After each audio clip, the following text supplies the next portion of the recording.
ألم نجعل له عينين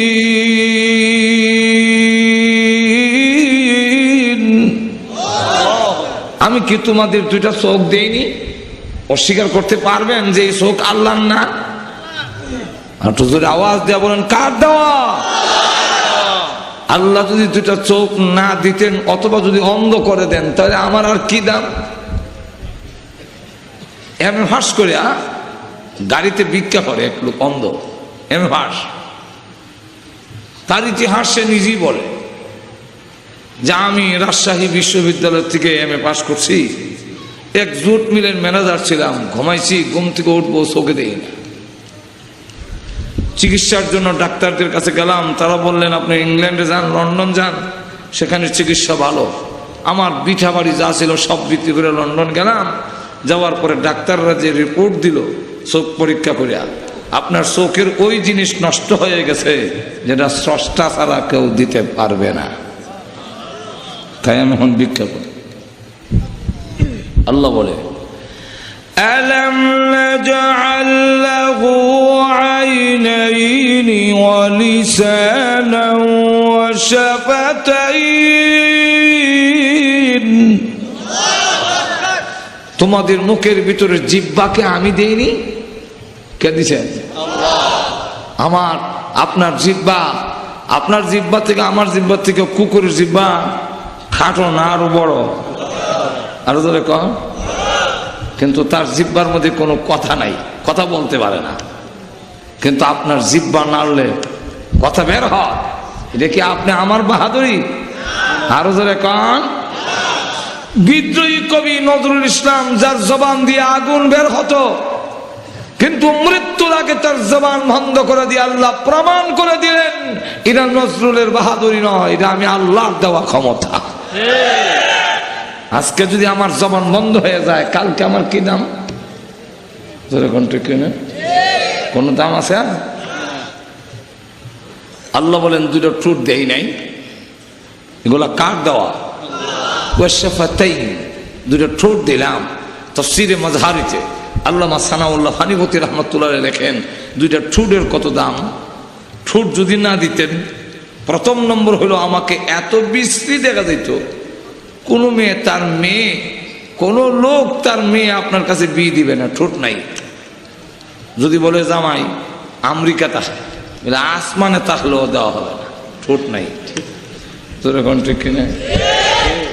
দুটো ঠোঁট যদি না থাকে আপনি আমার, তাহলে আপনি পান করতে পারবেন না। যদি মনে করেন যে ম্যাঙ্গুর জুস বাড়িছে, 5 আছে, আডুবাঙ্গা 5, যেরকম আডুবাঙ্গা 5 আছে না, এখন যদি মনে করেন আডুবাঙ্গা 5 দিয়ে খাবেন, টুট লাগবে না তো খান। দেখবেন পাইপ লাগাই আর টানেন, 1 ফুটও যায় না, এদিক দিয়ে ফার্ম জায়গা। যেরকম ঠিক কিনে দুইটা ঠোঁট যদি না থাকে, তাফসীরে মাজহারিতে লেখে 3 নম্বরটা হলো আপনার অনেক অক্ষর উচ্চারণ হবে না। যেমন আব্বা আম্মা বলুন ঠোঁট ছাড়া, খালি জিহ্বা নাড়াইবেন, আব্বা হয় না, আম্মা হয় না। জোরে বলেন ঠিক কিনা? আলাম নাজআল লাহু আইনাইন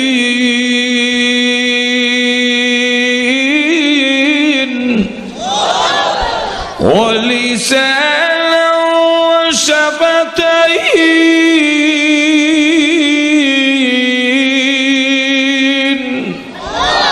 এই নিয়ামতগুলোকে আমার দেওয়ানো। আল্লাহ বলেন এই নিয়ামতের কথা ইয়াদ করায় দেই। তো আল্লাহ রাব্বুল আলামিন যা নিয়ামত দিয়েছেন আমাদেরকে, এখন লক্ষ্য করে দেখেন আল্লাহ রাব্বুল আলামিন যা নিয়ামত আমাদের দিয়েছেন, আল্লাহ রাব্বুল আলামিন ইয়াদ করে দিতেছেন, স্মরণ করে দেন, স্মরণ করো আমার নিয়ামত তোমাদের প্রতি যা দিলাম। স্মরণ কেন করে দিলেন? আল্লাহ বলেন যা দিয়েছি খাও দাও ফুর্তি করো আনন্দ উল্লাস করো। এই জবান দিয়ে আমার বিরুদ্ধে কথা বলবে, তোমার ব্রেন আমার দেওয়া, আর এই ব্রেন দিয়ে শুধু ক্রিমিনালি খেলবে, ইসলামের বিরুদ্ধে আলেম ওলামার বিরুদ্ধে আমার বিরুদ্ধে কথা বলবে, দেওয়া আমার। অবশ্যই কিয়ামতের কঠিন ময়দানে আসামির কাঠ গড়ায় দাঁড়ায় তোমার জবাব দেবে। আমরা জবান দিয়া তুমি বক্তৃতা দিবা আমার বিরুদ্ধে? আল্লাহ বলছেন তোমার কানের শ্রবণ শক্তি, দৃষ্টি শক্তি, বোধ শক্তি সবগুলো আমার দেওয়া। যেরকম কার দেওয়া? ইল্লা সামআ ওয়াল বাসার ওয়াল ফুআদ।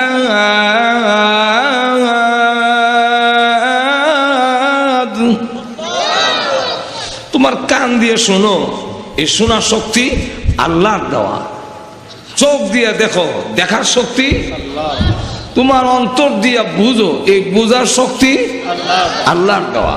আল্লাহ রাব্বুল আলামিন বলেন তোমাকে তো তোমার মার পেট থেকে এমন ভাবে আনছিলাম যে তুমি কিছুই জানতে না।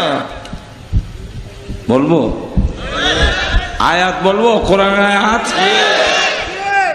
আল্লাহ বলে هو الذي خلقكم من تراب ثم من نطفة ثم من علقة ثم يخرجكم طفلا। আমি তোমাকে নাপাক পানি, এরপরে পর্যায়ক্রমে নাপাক পানির থেকে রক্তের পিণ্ড হলো, রক্তের পিণ্ডের থেকে তোমাকে শিশু বানাইয়া ইউখরিজুকুম তিফলা, তুমি বেবি, তুমি শিশু। আমরা নাম হয়ে রেখে বেবি, বোঝা যায় তার বাচ্চা আর বড় হবে না, এটা বেবি থাকবে, এটা ট্রাক হইতো না। ইউখরিজুকুম ইংরেজিতে কয় বেবি। আল্লাহ বলেন তিবলা, তিবিল, শিশু অবস্থায় তোমার মার পেট থেকে বের করে আমি আনলাম। কিভাবে আনলাম? অন্য আয়াতে বলেন ওয়াল্লাহু আখরাজাকুম মিন বুতুনি উম্মাহাতিকুম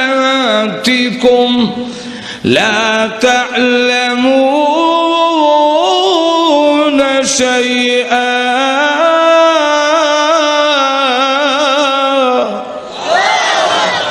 আল্লাহ বলেন ওয়াল্লাহু আখরাজাকুম, আল্লাহ তোমাদেরকে বের করে এনেছেন কোথা থেকে?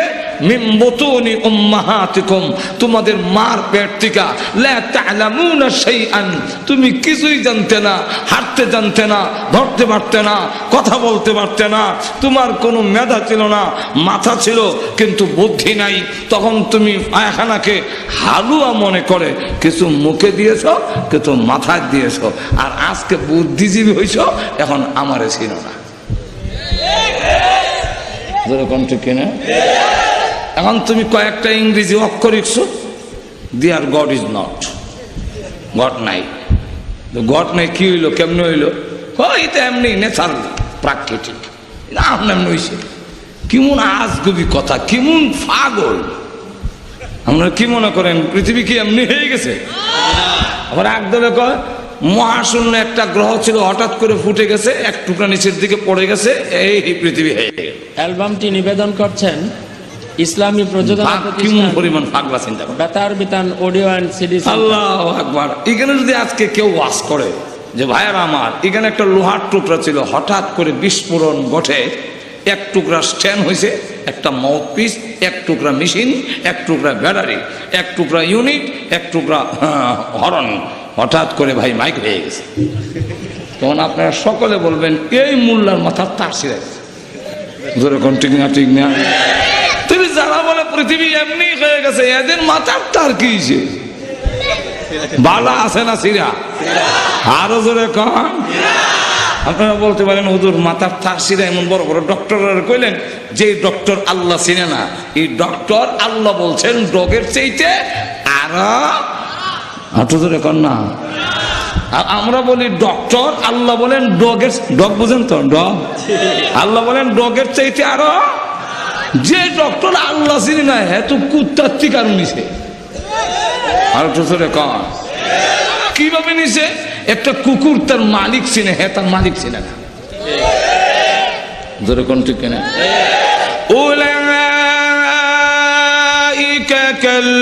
كالأنعام بل هم أضل أولئك هم الغافلون।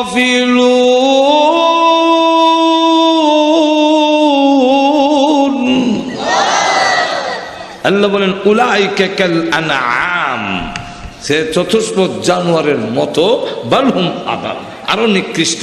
একটা কুকুর তার মালিক চিনে। অন্ধকারের মধ্যে আপনি বাড়িতে গেলে আপনাকে দেখলেই কুত্তা চিনে এটা আমার মালিক, শুন না হুজুরে কোন ঠিক না? আর নাক মুখ ঘুরে গেলে দেখবেন আপনাকে চিনে না। কুয়াশার মধ্যে আপনি একবার চাদর দিয়ে ঘুরে নিছেন, সমস্ত মুখ ঘুরে রাখেন, চোখ বের করা। কুকুর দূর থেকে কয় এটা কি সুর না মালিক, বুঝতাম তো পারতাছি না। কাপড় দিয়ে ঢাকা, তখন আওয়াজ দেয় ভক্কয়া। ভক্কয়া আওয়াজ দিলে আপনি কেন হ্যাঁ, এই কে অর্থ হইল তুই আমার বাড়িতে খোঁজ, আমার বাতের মার খাস আর আমার ভোগ কইলে। কুত্তা লজ্জিত হইয়া, আরে এটা তো আমার মালিক, আমি তো বেয়াদবি করছি। এমনি কাছে এসে মাথাটা নোয়া দেখবেন স্পিডে লেজটা লড়ায়। এটা বুঝাইতেছে আপনি কাপড় দিয়ে শরীর ঢেকে রাখছেন, চিনতে পারি নাই, বেয়াদবি করছি, সরি আছে, সরি, দুঃখিত। ঠিক কিনা? আল্লাহ, কুত্তা মালিক ছিল, তুমি মালিক ছিল না, তুমি কিসের মানুষ? মাজুর এখন ঠিক কিনা? আল্লাহ দুনিয়াতে মালিক ছিল না, দুনিয়া তো নিকৃষ্ট, আর পরকালে তো প্রমাণ হইয়া ওই দিন নিজেই বলবে আল্লাহ এমন মানুষ হওয়ার চাইতে কুকুর হওয়া ভালো।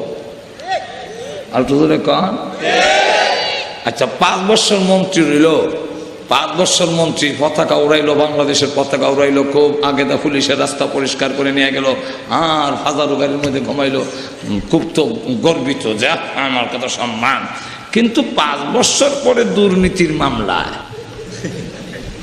এতিমের বিস্কুট খাইয়া সাফ করছে, গরিবের টিন আত্মসাৎ করেছে। এই দুর্নীতি হাতের মধ্যে হ্যান্ডকাপ লাগাইয়া যখন কোর্টে চালান দেয়, তখন তো উনি নিজেও বলেন এমন মন্ত্রী হওয়ার চাইতে সাধারণ পাবলিক টাকাই ভালো ছিল। কারণ সাধারণ পাবলিক তো আর টিন শুন না, সাধারণ পাবলিক তো আর বিস্কিট খাইছে না। মজুরে কোন ঠিক কিনে? আমি তো পাবলিকের চাইতে আরো ঠিক। আশরাফুল মাখলুকাত কিয়ামতের মাঠে যেদিন গ্রেফতার হবে, ওই দিন বলবে কুকুর তো গ্রেফতার হয় না, আমি গ্রেফতার হইলাম।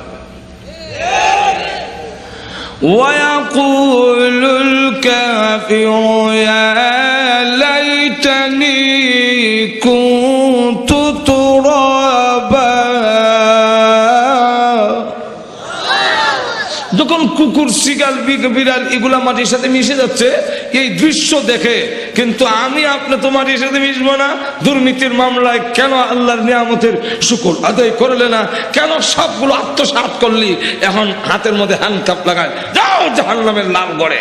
যখন জাহান্নামের দিকে যায় তখন আল্লাহ, কুত্তা তো জাহান্নামে যায় না, আমি তো জাহান্নামে যাই, তাহলে কুকুরের চাইতে আমি আরো আর তো জোরে কম। بل هم أضل أولئك هم الغافلون।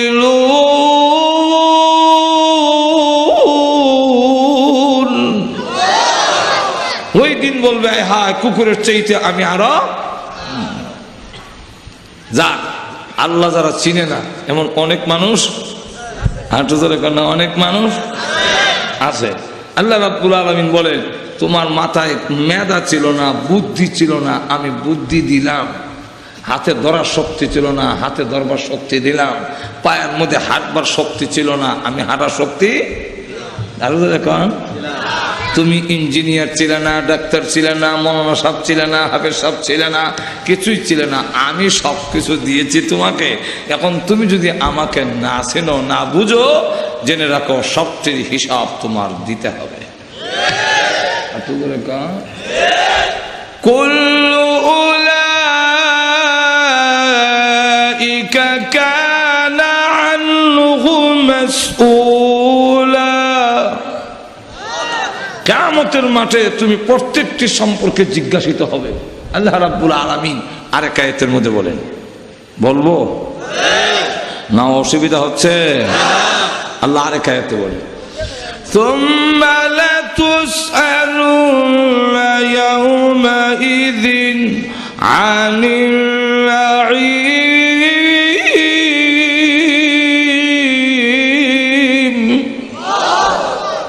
আল্লাহ বলেন প্রত্যেকটা নিয়ামতের ব্যাপারে তুমি জিজ্ঞাসিত হবে, আল্লাহর দরবারে জবাব দিতে হবে। পীর সাহেব নাই বলে পীর সাহেব হইলে খাইয়া খুব জাম্বুরা হইলো, তার কোনো হিসাব নাই, এটার হিসাব আরো বেশি। একটু জোরে কর না, খায়া দে মন জাম্বুরা হইলা হিসাব আরো জবাব দিতে হবে না, এরকম নয়। প্রত্যেকের জবাব দিয়ে তার কাঠ গড়া দাঁড়াতে হবে। যেরকম ঠিক কিনা? আল্লাহ রসুল বলেন, আল্লাহর নিয়ামতের হিসাব দিয়া কেউ জান্নাতে যেতে। এক সাহাবী বলেন, হুজুর কিয়ামতের কঠিন ময়দানে কি কেউই পারবে না? না, কেহর মধ্যে তো আপনি একজন, আপনিও কি পারবেন না? নবীজি বলেন, কিয়ামতের কঠিন ময়দানে আল্লাহর যদি দয়া মায়া না হয়, আল্লাহর যদি অনুগ্রহ না হয়, আমিও জবাব দেয়া যেতে পারবো না, কিন্তু মহান আল্লাহর দয়া মায়া আমার প্রতি হবে। ثم لتسألن يومئذ عن النعيم। এই আয়াতের ব্যাখ্যায় তাফসীরে হক্কানির মধ্যে শাহ আব্দুল হক মুহাদ্দিসে দেহলভী রাহমাতুল্লাহ আলাইহি আনছেন, আল্লাহর নবী বিশ্বনবী রাহমাতুল লিল আলামিন ঘর থেকে বের হয়েছেন, হুজুরা শরীফ থেকে বের হলেন। এমনি তাকায় দেখি আবু বকর সিদ্দিক রাদিয়াল্লাহু আনহু বের হয়ে এসে আল্লাহর নবীর চেহারা মুবারকের দিকে তাকায় আছে। নবীজির চেহারা মুবারকের দিকে তাকায় আছে, ফালাকিন দৃষ্টি দিক। নবীজি ডাকতে বলেন, আবু বকর, এই কেন আমার দিকে তাকায় আছো? দুইজন সাহাবী নবীজির চেহারা মুবারকের দিকে তাকাতে পারতেন, একজনের নাম আবু বকর, একজনের নাম উমর। নবীজি বলেন, কেন এইভাবে তাকাইয়া আছো? হযরত আবু বকর সিদ্দিক বলেন, ইয়া রাসূলুল্লাহ, ঘরে গিয়েছিলাম, জানতে পারলাম কোনো খাবার তৈরি হয়নি, পেটে দারুণ খিদা, তাই আপনার দরবারে এসেছি। আমি আবু বকর আপনার চেহারা মুবারকের দিকে তাকাইলে আমার পেটের খিদা দূর হয়ে যায়। কিছুক্ষণের মধ্যে আসলেন হযরত ওমর, উনিও এসে রাসূলের চেহারা মুবারকের দিকে তাকায় আছে। জিজ্ঞাসা করলেন, ওমর, এই কেন তাকায় আছো? আমার চেহারার দিকে কেন তাকায় রইলি? ওমর রাদিয়াল্লাহু আনহু বলেন, আল্লাহর নবী গো, আমিও ঘরে গিয়েছিলাম, জানতে পারলাম আমার ঘরে কোনো খাবার তৈরি হয়নি, ক্ষুধার্ত অবস্থায় আপনার দরবারে এসেছি।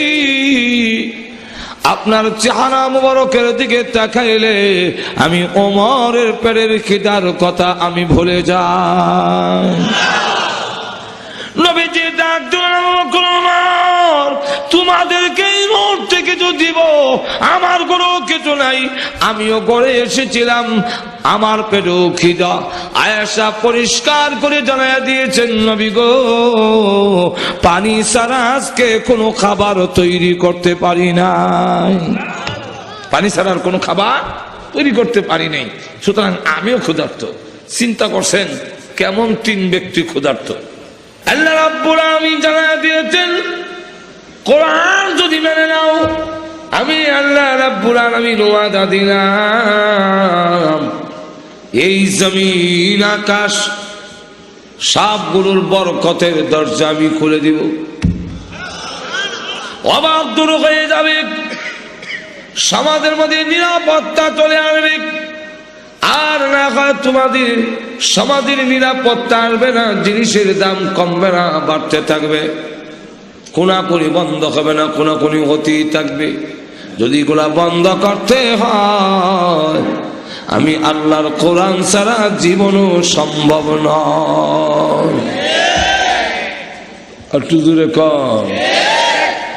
কোরআন যখন এসেছে, আমার ওয়াজ না ঠিকই এমন নিরাপদ হয়ে গেছে। এখন দেখা যায় মহিলা রাস্তা দিয়ে যায়, যুবকরা চোখ তুলেও তাকায় না। এক মহিলা আরেক যুবক দেখে আসতেছে, ভয় করে কাঁপতেছে, এখন কি করে এই যুবক নিয়ে আমার ইজ্জত নষ্ট করে ফেলে। যুবক কাছে এসে বলে, মাগো, ও মা, রাস্তা হারিয়ে ফেলেছেন কি আমার কাছে বলুন, আমি নিয়ে বাড়িতে পৌঁছাইয়া দেই।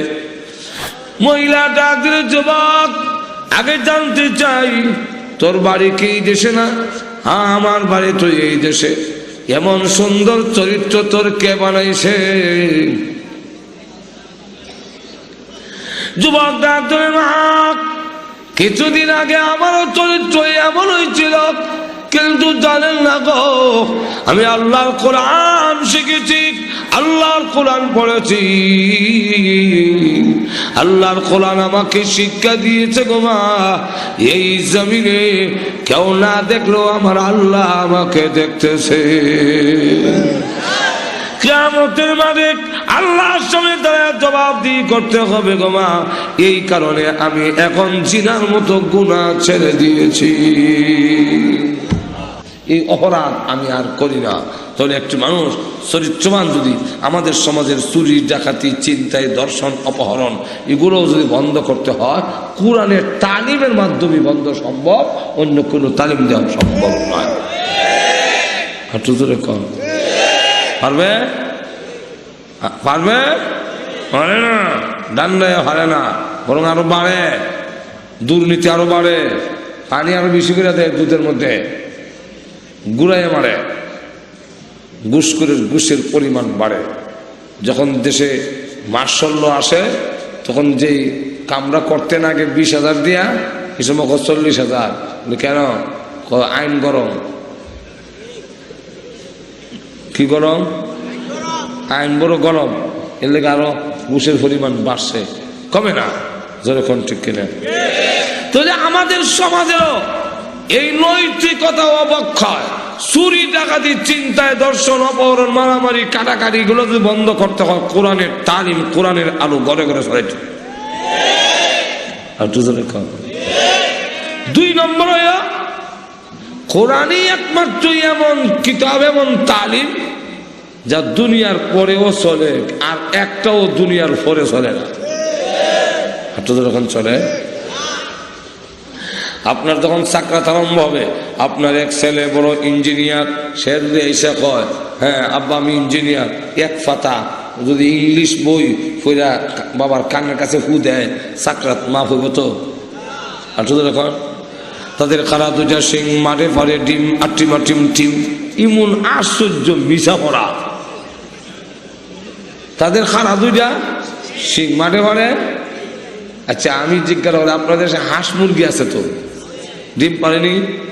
শিং আছে? গরু ছাগল আসেনি? শিং আছে? গরু ছাগলের শিং নাই, ডিম পারে। তাহলে আপনার ছেলে কি বললো? তাদের খাড়া 2টা শিং আর নিচেটা পারে, এটা করলা এমন আশ্চর্য হরা। এই হরা যদি হইলে আপনার বাবার কানের কাছে কয়, মা হইব? যদি কয় লাখে লাখে মানুষ মানলো কাতারে কাতার গনিয়া বাসিয়া চাইয়া দেখি শুধু কয়েক হাজার, কোনো কিছু কাজ হবে না। কিন্তু আপনার ছেলে ছোট বাচ্চারাও যদি কি আপনার কানের কাছে পড়ে, আল্লাহর নবী বলেন কানের কাছে পড়লো ইয়াসিন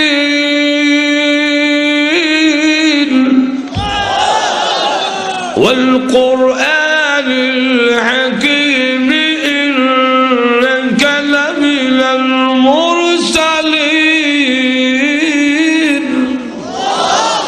এমনি আল্লাহ রসুল বলেন, আল্লাহ ডাক দেখো, এই ফেরেশতারা আর চাপ দিয়ে ধরো না, আমার সূরা ইয়াসিনের তেলাওয়াতের বরকতে আমি আল্লাহ এই মুহূর্তে তার মরণের কষ্ট মাফ করে দিলাম। মরণের কষ্ট মরণের কষ্ট করে দিচ্ছেন। তো মরণের কষ্ট যদি আল্লাহ রাব্বুল আলামিন মাফ করে দেয় যে কোরআনের তেলাওয়াতের কারণে, তাহলে এই কোরআনের শিক্ষা আমরা নেওয়া গ্রহণ করার দরকার নেই। আর নিজের ছেলে যদি জানাজার নামাজটা পড়াইতে আল্লাহ, অন্যরা দিয়ে পড়াইবেন কাজ নেই, নিজে পড়াইলে নিজের ছেলে আল্লাহু আকবার। এখন দেখে সন্তান খালি কাঁপে, যে জানাজা পড়া আর চোখে হারি। আল্লাহ জিজ্ঞাসা করেন, এই ফেরেশতারা এরা এইভাবে কাঁপতেছে কেন? মনে করে আর দি কেউ করে না। আল্লাহ ওই যে মরাটা এটার ব্লাড এর শরীরে আছে, ব্লাডে নাচা। আর আসলে হের নাচার কারণ হইল আব্বার সামনে, আব্বার ইতিহাস তার চোখের সামনে বেশি উঠছে। জোরে কণ্ঠে কেনে, আরে আব্বা স্টেশনে নামলে দেখতাম স্টেশনে আপনি আমার জন্য দাঁড়াই দিয়েছেন। আবার বিদায়ের সময় আব্বার ছেড়ে গাড়ি তুললে গাড়ি ছেড়ে দিল, আব্বা যায় না গাড়ির দিকে ছেয়া চোখের পানি ছেড়ে দিয়ে কাঁদতে থাকে। আর আজকে আপনি প্যাকেটের ভিতরে চলে গেলেন, আব্বার কথা যখন মনে হয়ে গেল, মার কথা যখন মনে হয়ে গেল, তখন চোখের পানি ছেড়ে দিয়া কান্দে। এই পরিস্থিতিতে আল্লাহ ডাক দেয়া কর যে তোমরা সাক্ষী থাকো, এ সালাম পিরানোর সাথে সাথে আমি আল্লাহ তার বাবা অথবা মার জিন্দেগীর সমস্ত গুনাহ মাফ করে দেব। পৃথিবীর থেকে বিদায় হয়ে গেলে কবরের জগতে আপনার কোনো শিক্ষা মিক্ষা কবরও যাবে না, না যাবে? আর তো ধরে কান। কিন্তু যেই মাত্র কবরে গেছেন, কবরে যাওয়ার পরে তাকায় দেখে সূর্য লাল, কিছুক্ষণ পরে যেন ডুবে যাবে। যারা দাফন করতে আসছিল তাদের জুতার শব্দ কবর থেকে শোনা যায়। এই পরিস্থিতিতে দুইটা পা চোখে দেখা যায় না, সেখানে গিয়ে আসছে চাপ দেওয়ার জন্য, যাতা দিব।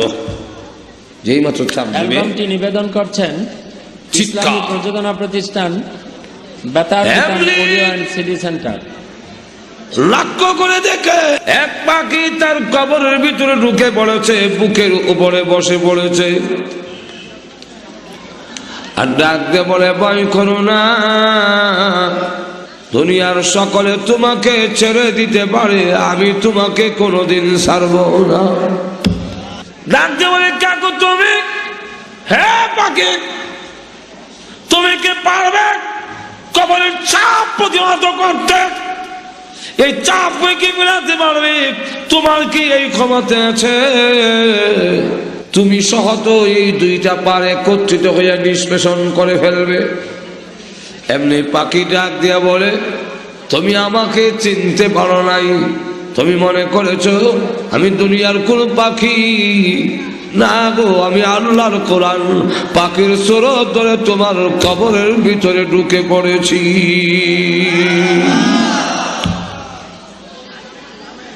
সব তোমাকে ছেড়ে দিতে পারে, আমি আল্লাহর কোরআন তোমাকে ছেড়ে দিতে পারি না। আমি আল্লাহর কাছে দরখাস্ত করব, যতক্ষণ পর্যন্ত তোমার কবরটা জান্নাতের বাগান না হবে, আমি আল্লাহর কোরআন তোমাকে ছেড়ে বিদায় হব না।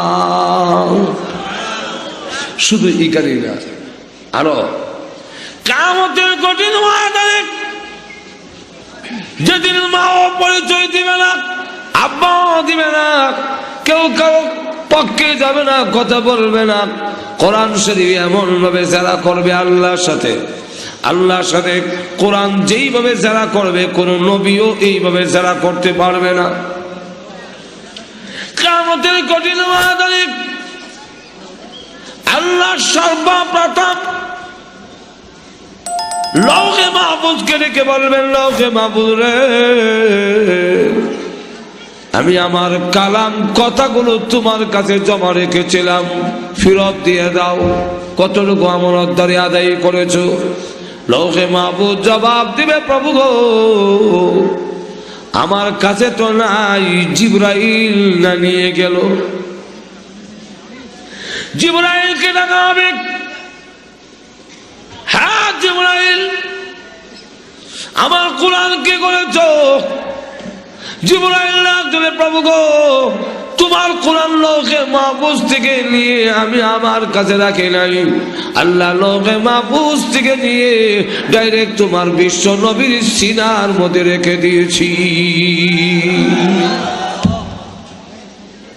আল্লাহ তার প্রমাণ কোরআনে, নাযালা বিহির রূহুল আমিন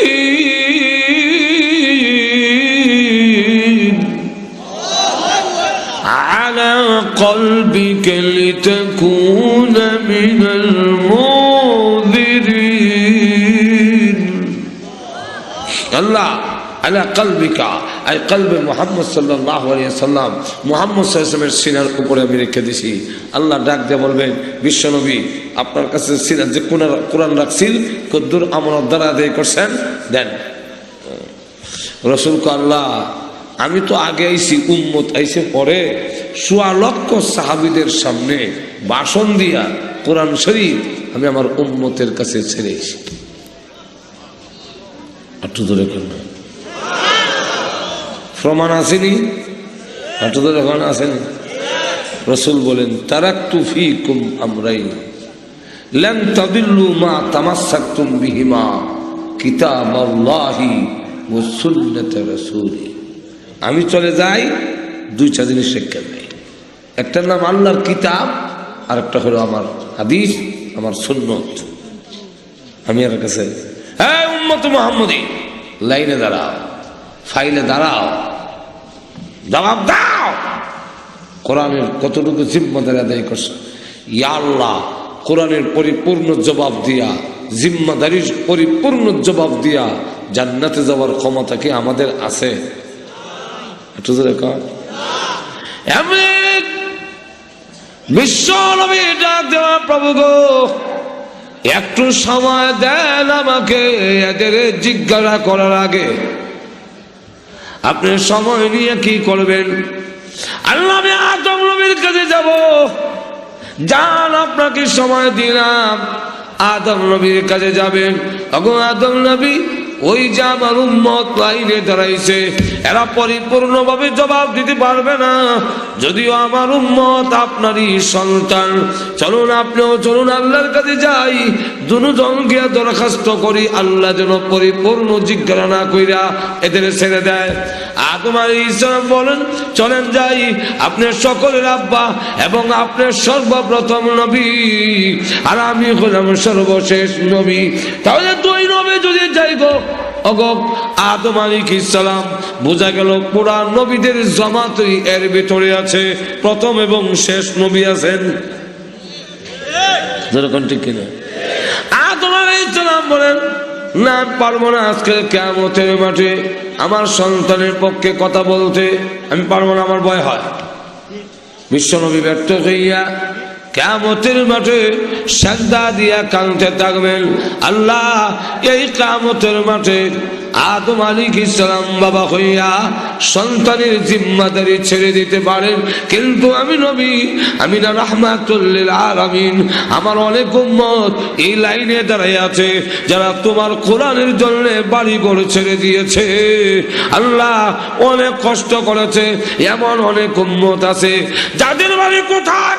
শ্রীপুর, গাজীপুর, এত দূরে বাড়ি, জীবনে কোনোদিন তোমাকে দেখে নাই, আমি নবীকেও দেখে নাই, কিন্তু কোরআন জাগিয়ে দিল, কোরআন সিনার মধ্যে রাখলো, খাইয়া না খাইয়া কোরআনের ভিতর মেহনত করলো, ত্রুটি তো অবশ্যই তার থাকবে গো আল্লাহ। এদেরকে রেখে দিয়া আমি নবী জান্নাতে যেতে পারি না। এমনি আল্লাহ ডাক দিয়ে বলবেন নবীজি আপনার মাথা উঠান, নবীজি আপনার মাথা উঠান, ও আল্লাহর নবী ইরফারা সাকা, আপনার মাথা উঠান। আমি আল্লাহ এই কিয়ামতের মাঠে কোরআনের হাতে দায়িত্ব ছেড়ে দিলাম। আমার কোরআন যাকে বলবে তাকে মাপ। এখন দেখা যায় একজন একজন করিয়া কোরআন ধরে আনছে। সবির আলী, দবির আলী, নসির আলী, কবির আলী, আব্দুল হত্তার, আব্দুল গফার, আব্দুর রহিম, এই যে আল্লাহ এবার কে এগুলা? আমার দর্শী হ্যাঁ শোনো, এক একজনের নামে 99টা কেস, সুতরাং আর সাথ দেওয়া যায় না। কোরআন তখন ডাক দিয়ে বলবে 2 কথার 1 কথা, হয়তো মাপ দেন আর না হয় আমাকে অস্বীকার করেন। আল্লাহ বলবেন তুমি যে আমার কালাম তা অস্বীকার করতে পারবো না, অতএব তোমার দরখাস্ত মঞ্জুর করিয়া অপরাধীর জিন্দেগির গুনাহ মাফ করে দিলাম। সুতরাং কোরআন শরীফ আমরা ধরবো, দুনিয়া এবং আখিরাত উভয়টাই আমাদের জন্য। দুনিয়ার একটি সুন্দর সমাজ যদি আমরা চাই, আদর্শ সমাজ যদি চাই, ভালো সমাজ যদি চাই, চুরি ডাকাতি, চিন্তায় রাহাজানি, দর্শন অপহরণ, জঙ্গিবাদ, সন্ত্রাসবাদ, সকলবাদ মুক্ত সমাজ চাইলে কোরআন ছাড়া গঠন করা সম্ভব নয়। 2 নম্বর হলো পরকালেরও যদি জাহান্নামের আগুন থেকে বাঁচতে হয়, কোরআন শিক্ষা ছাড়া বিকল্প নাই। এখন যদি এখানে ডাক্তার হতে পারবে না, পারবে, ইসলাম নিষেধ করছে না, ডাক্তার হতে পারবে।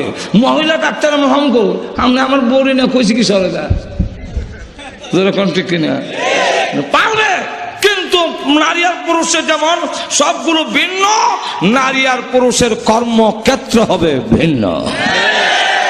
যেরকম ঠিক কিনা নারী পুরুষের কর্মক্ষেত্র যদি ভিন্ন না হয় নারী লাঞ্ছিত হবে। না যদি এক কান করেন, মনে করেন একটা এক্সাম্পল, তখন আমি ঢাকায় লেখাপড়া করি, এক নেতা ভাষণ শুনছিলাম ছাত্র যমুনায়। ভাষণ কি? দেশকে সমৃদ্ধিশালী করতে হলে, দেশকে একটি কল্যাণকর রাষ্ট্র করতে হলে নারী পুরুষের কাঁধে কাঁধ মিলে কাজ করতে হবে। তো কইয়া ঢাকা শহর তখন পড়ি মেট্রোপলিটন পুলিশ বানিয়েছিল, মহিলা পুলিশ ঢাকা শহরে। তো এক মহিলা মাথার মধ্যে ক্যাপ টুপি দিয়া এরপর দুজন মহিলার দিছে ঢাকা শহরে ভাড়া দিবার লাগে। এইভাবে যদি দেওয়া হয় নারী ইজ্জত নিয়ে আসতে পারবে না। আর তো জোরে কন্যা তার কর্মক্ষেত্র ভিন্ন হবে। জোরে কন ঠিক না? ইসলাম নারীর সম্মান খুব দিয়েছেন, ইসলাম নারীর ইজ্জত এত উপরে দিয়েছেন, আমাদেরকে জানাই দিচ্ছেন ইন্নাল জান্নাতা তাহতা আকদামি উম্মাহাতিকুম, তোমাদের জান্নাত হলো মার পায়ের তলে। আর তো জোরে কন, নবী হোক, অলি হোক, গাউস হোক, কুতুব হোক, হাফেজ হোক, মৌলানা হোক, অ্যাডভোকেট হোক, যাই হোক, মাকে সম্মান করতে হবে। আর তো জোরে কন। এবং রাসূল এমন নবী দিয়েছেন যে ছোট বাচ্চার থেকে ধরে একটা, আপনার যদি প্রথম কন্যা সন্তান হয়, ইসলাম ঘোষণা দিছে আপনার কন্যা সন্তানটা যে হইল, এই জন্য আল্লাহর রসুল বলেন তোমার স্ত্রী ভাগ্যবতী প্রথম যদি মেয়ে হয়। ছেলে হইলে ভাগ্যবতী বলে নাই। আল্লাহর রসুল বলছেন তোমার ছেলে আছে মেয়ে আছে, চকলেট আনছো, ছেলের হাতে আগে দিও না, মেয়ের হাতে আগে দাও। আমাদের দেশের অনেক লোকের শুধু মেয়ে হয়েছে, 3 মেয়ে বা 4 মেয়ে, তখন ওনার ওয়াইফ রে গিয়ে ধমক দেয়, হ্যাঁ আর একটা বিয়ে করে ফেলবো, আমার তো ছেলের দরকার। এটা ইসলাম নিষেধ করছে, এর মূর্খতা। আপনার স্ত্রীর এখানে কি আছে? যদি স্ত্রী আবার বলে, যদি এমন সমান অধিকার হয়, তো স্ত্রী বলবে আমি একটা জামাই নিয়ে নেব। মাজুর এখন ঠিক কিনা? যুক্তিসঙ্গত কথা। মাজুর এখন ঠিক কিনা? এমন লক্ষ্য করে দেখেন, ইসলাম আমরা না জানার কারণে বউর উপরে শাসন গেল, হ্যাঁ আমার ছেলে ছেলে হয় না গেলে, আচ্ছা এখানে মার কি করার আছে? একটু জোরে কন। এরপরে আবার মহিলারা শেষ পর্যন্ত স্বামীর সাবু বইরা আর কি করবে জানেও না, কোন পদ্ধতিও জানা নাই, তখন সেও যন্ত্রণায়, তখন একটা খাসি লিয়া জায়গা বাবার দরবারে, কোনো মাজার টাজার থাকলে সেখানে যায়, ওইখানে গিয়ে মাটি, আবার আমার নিজের দেখা মাটি কেন হেঁটো লাগায়, বাবা 3টা মেয়ে হয়েছে, এবার যে কি আছে কইতারি না, একটা খাসি লিয়েছি, এটা রাখো, আর আমার তো এটা উল্টা হতে গেল, উল্টা হতে। জোরে কোন ঠিক কিনা? এই ব্যাপারে আল্লাহর রসুল কি বলছেন শোনেন, কত বড় আপনাকে মেয়ের পক্ষে আল্লাহর রসুল মানে সাপোর্ট দিচ্ছেন, লক্ষ্য করেন। আল্লাহ রসুল বলেন, ও মেয়ের বাবা, তোমার যদি খালি শুধু মেয়ে থাকে, ছেলে না থাকে, তুমি ঘাবড়ায়ও না, তুমি আনন্দিত হও, তুমি খুশি হও। এর কারণ তুমিও মেয়ের বাপ, আমি বিশ্ব নবীও মেয়ের বাপ। তোমার হাসর হবে আমার। এর চাইতে বড় আর পুরস্কার কি দিতে পারেন? মাজরে কণ্ঠে কিনা আরো জোরে। আর যদি নারী পুরুষের সমান এক ক্ষেত্র করে ফেলেন, তাহলে ইজ্জত নিয়ে গড়ে যেতে পারবে না। নারী আর পুরুষ মিলে সমান হয় না, সেখানে নারীটা ঠকে যাবে।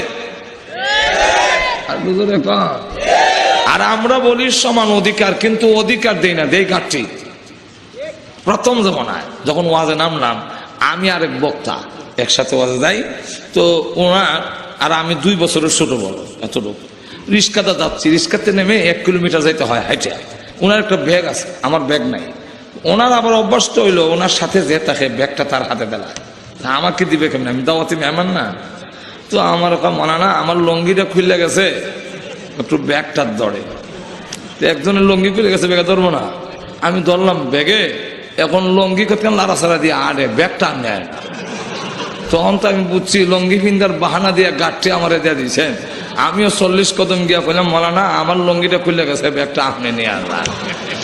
যেইভাবে লঙ্গি ফিন্দার বাহানা দিয়া গাঠটি আমারে দেওয়া হইতেছে, ঠিক সমান অধিকারের নাম দিয়া হেরা পুরুষের গাঠটিটা নারীর মাথায় দেওয়া হচ্ছে, এটা বুঝতে হবে। অথচ সমান দিলে নারী ঠকবে, এই কথাটা বুঝাইব কে?